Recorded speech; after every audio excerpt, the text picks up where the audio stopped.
Hello, this is Daniel, and I'm going to be showing you a quick tutorial on how to do a push-up slide. And what you're going to need is a longboard and some sliding gloves.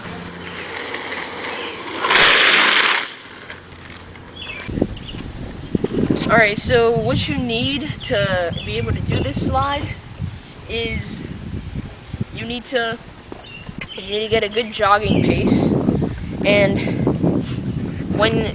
when you carve in and out to do it, you have to get down almost as if you were doing a push-up.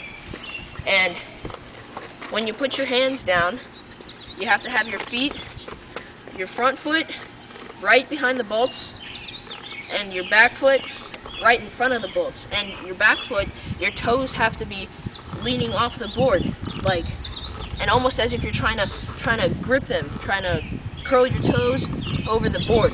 Now, when you go down into doing it, you have to get down and you have to kick out the back of your board really hard, all the way through.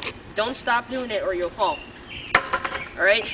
Well, yeah, mistakes you can make are your feet slipping off, you not being able to kick the board out all the way, or being too afraid to, or hesitating to do it.